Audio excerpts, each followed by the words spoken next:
I'm Vinay Bayer, in conversation with Amit Chatterjee. Welcome to The Missing Link with Amit. Hello, Amit. I'm Vinay. Always a pleasure to be with you again. Staying there. With respect to certain statements made by top business leaders, we have something like a 90-hour work week, which is trending. So let's hear what Amit has to say on this. We have to go to, why somebody says it. And I can't say that I exactly know why they're doing something. Yes, in the past, we heard also another very illustrious, he was say something like a 70-hour week. But I would still straight away say that, I have known many people, including myself, but I've never counted how many hours I worked, but must have been days and weeks when I have seen myself and others working at much more than what with normal working hours. But then that is not something that you can generalize or you can kind of expect out of the mass of the organization. Okay, there are individuals who work 70, 90, 100 hours a week, not because they count the hours or they're getting paid by the hours, but because they want to do it. And there are sometimes also situations where people actually enjoy doing it. So I can't really set a judgment on somebody saying that, we should do 90 hours a week. I don't know in what context the gentleman said that. And so it will be unfair to actually kind of opinionate about what the chairman said or CEO said. But yes, on the other hand, the people can work 70 and do 90 hours, even more than that, where they really want to do it. And I know people who really enjoy doing it. And after that, for sure, there would be some toll on their health or, on their family side. But then they're doing it willingly. And, my favorite topic was volitional engagement. When somebody does X number of hours, the volitional engagement, that's a completely different ballgame as compared to you are asking or expecting people to do X number of hours.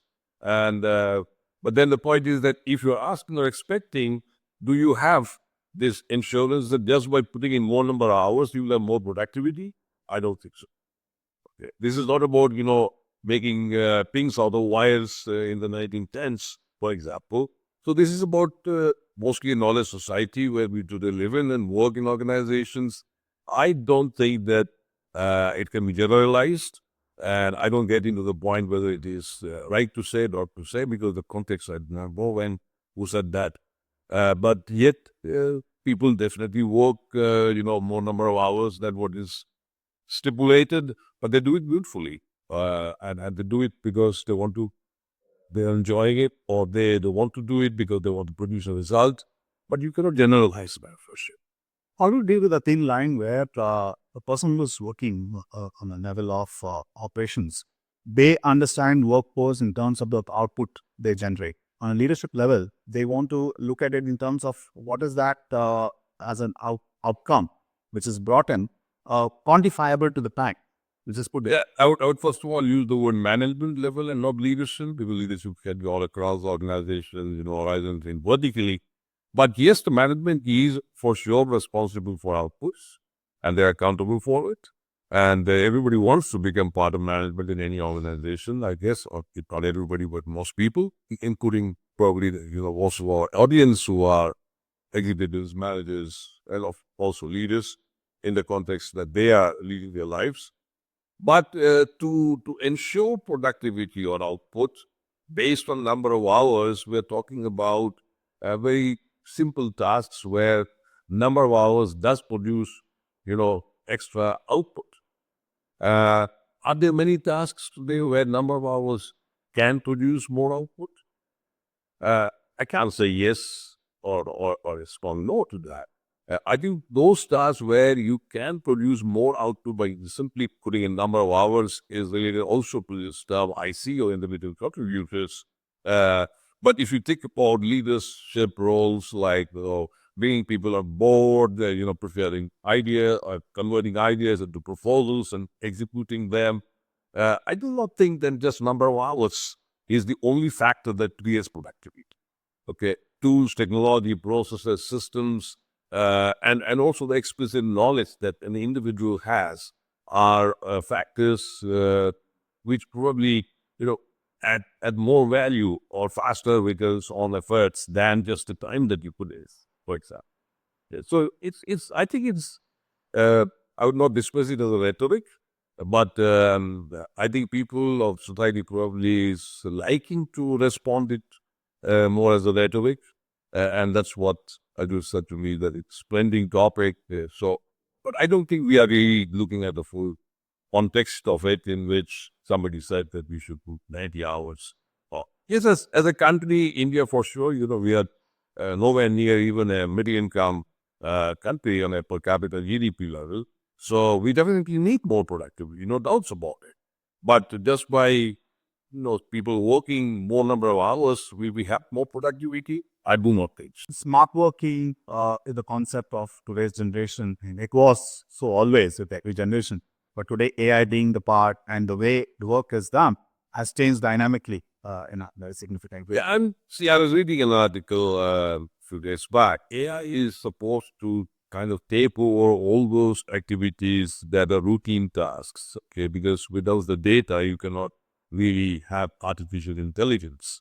Where you do not have data, for example, again, I come back to the example where you are investing in the zone of not just complexity, but you remember we did, I think, an episode where I shared the Stacy's matrix. So on the axis of certainty, or when you have activities where you have to make things more certain, or on the y-axis of Stacy's matrix is about agreement, where you to bring people on board.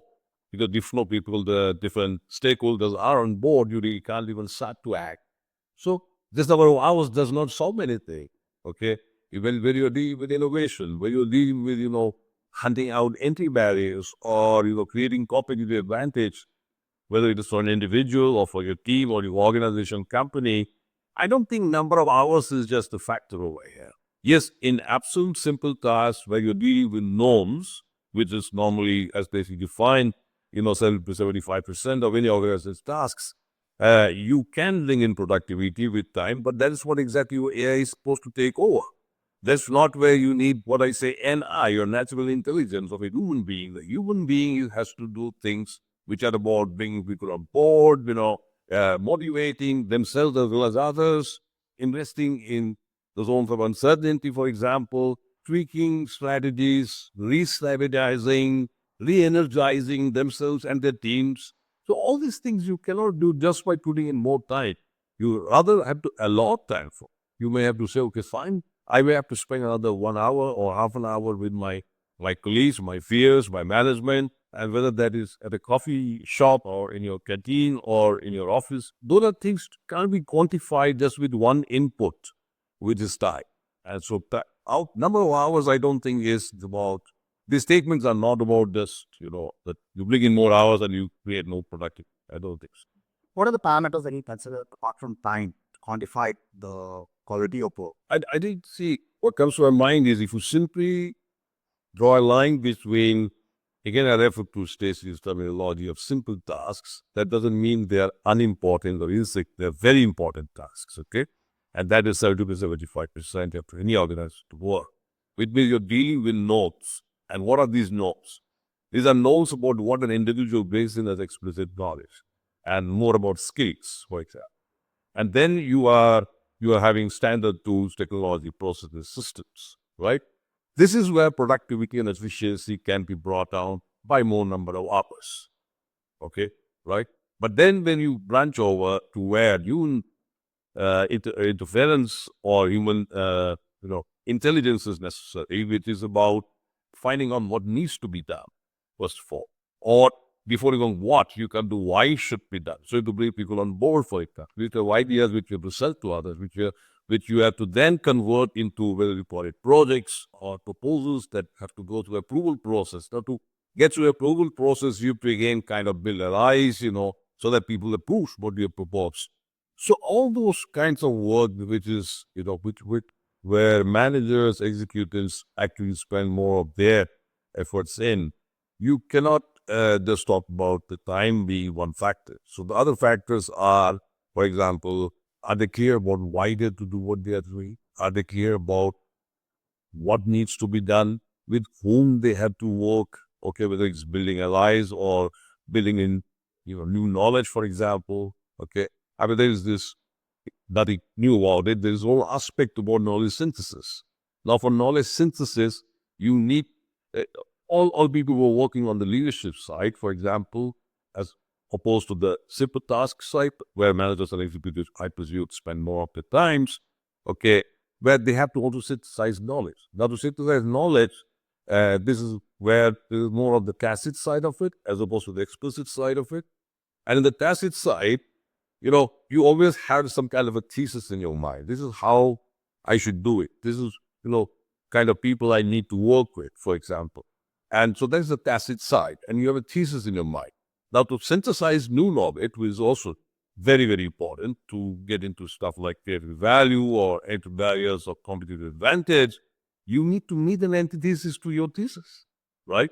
Now, how can you just use time for it? You do identify where do I fight. You do get out of your so-called comfort zones and meet people, for example, who you believe that you'll come out with a different idea. It's like an antithesis to your thesis. It need not be 180 degrees opposite. It could be even just 15 degrees different, and that makes the doors. It opens the doors for your knowledge synthesis. So that kind of stuff you don't really. You can't just use time. You need, it's about your conviction, it's about your vision, it's about, finding out people who may help you in synthesizing new knowledge. And then it comes to finding people who will be, who will be motivated by the purpose that you are able to articulate, okay, right? So that you harness their will and not just their time, effort, warfare. So this side of the game is where value is created. And the other side, which is, again, I come back to the simple task of what knowns, is where productivity can be aimed at efficiency. Now, normally people who are in senior positions in any organization, including the gentleman who might have spoken about a 90-hour week, they are not really in this explicit simple task so, okay? And they are on the other side completely. So you might have had a reason why he said in which context, I had no idea. Whether he spoke in a town hall, whether he spoke in a canteen, I don't know. I didn't really try to, dig out the context in which the spoke on. Thanks, Amit. Thanks so much for this insight. Time is not the only parameter at which we decide as the quality of outcome or the parameters which has to be looked into. There are multiple factors which Amit shed light upon. To look into it and hope this helped. Thank you.